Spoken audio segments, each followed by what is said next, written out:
Hello, అందరికీ నమస్కారం అండి. నా పేరు శ్రీకాంత్. ఈ మధ్య యూట్యూబ్లో బాగా ఫేమస్ అవుతున్న విశేషాలు ఏంటంటే మన ఫలక్నామా కాళీమాత టెంపుల్. దయచేసి ఒకటి గుర్తుపెట్టుకోండి. మొన్న 1 వీక్ అవుతుంది, నాకు నిన్న నైట్ తెలిసింది ఒక విషయం. మాకు తెలిసిన వాళ్ళు ఇక్కడ మా షాప్ దగ్గర ఉంటారు. ఆ యూట్యూబ్లో ఆ ఫలక్నామా టెంపుల్ బాగా హైలైట్ చేసేసరికి వీళ్ళు కూడా వెళ్దామని, వీళ్ళు మామూలుగా ఎప్పుడు క్యాబ్కి వెళ్తారు, అలాంటిది వీళ్ళు ఆ రోజు ఏమైందంటే బస్సులో వెళ్ళారు.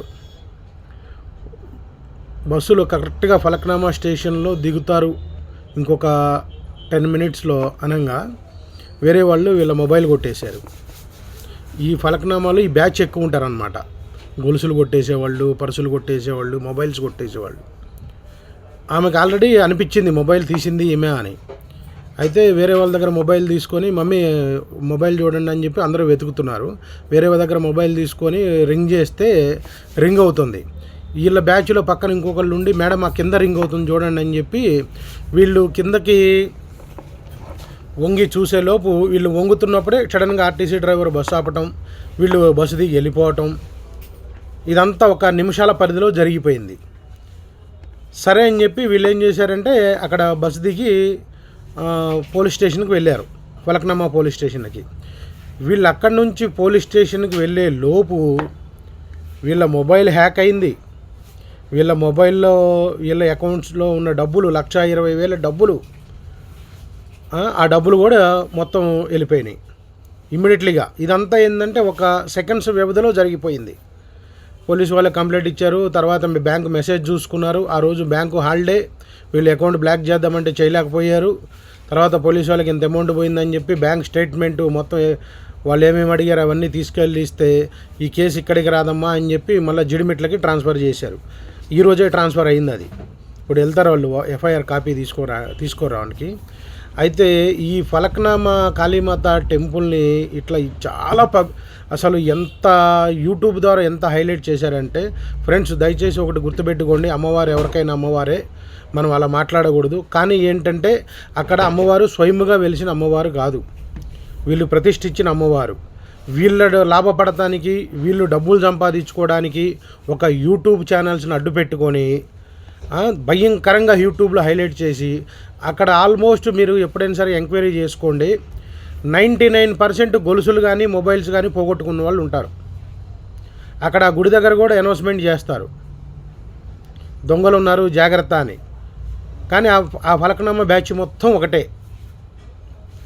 మీరు ఒకటి గుర్తుపెట్టుకోండి, మంగళవారము, శుక్రవారము, ఆదివారమే వెళ్ళాల్సిన పని లేదు. అమ్మవారి శక్తి, అమ్మవారు అక్కడ ఉంటే శక్తి ఆమె దగ్గరే ఉంటుంది, ఎక్కడికి పోదు, ఆమె పరిసరాల ప్రాంతాల్లోనే ఉంటుంది. మిగతా రోజులైనా ఎప్పుడైనా సరే వెళ్ళొచ్చు. దయచేసి ఇట్లా యూట్యూబులు చూసి మీరు ఆర్థిక ఇబ్బందులకి గురవ్వద్దు, మీ వస్తువులను మీరు పోగొట్టుకోవద్దు. మన దగ్గరలో స్వయంభుగా వెలిసిన అమ్మ ఎల్లమ్మ తల్లి ఉంది, స్వయంభు అమ్మవారు. ఈ చుట్టుపక్కల ప్రాంతాల్లో కుద్దులాపూర్ కానీ, జిడిమెట్ల కానీ, కుకట్పల్లి కానీ, మన సనత్ నగర్ కానీ, ఈ చుట్టుపక్కల ప్రాంతాల్లో స్వయంభు అమ్మవారు సాక్షాత్తు ఆ ఎల్లమ్మ తల్లి అక్కడికి వచ్చి కూర్చుంది.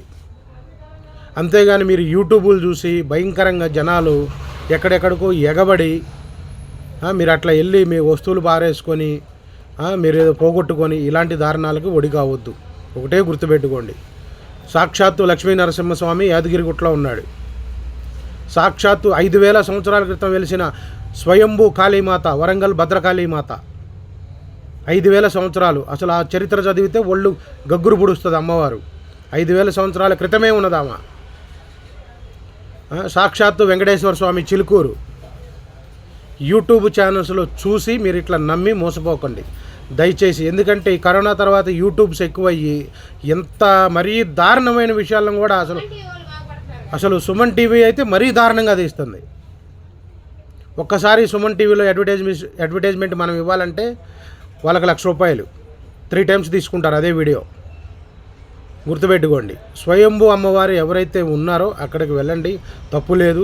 లేదా మీకు నచ్చింది అమ్మవారు, ఎవరికైనా అమ్మవారే వెళ్ళాలి అనుకుంటే మాత్రం మంగళవారం, శుక్రవారం, ఆదివారం పోవద్దు. దయచేసి గుర్తుపెట్టుకోండి, విడి రోజుల్లో వెళ్ళండి.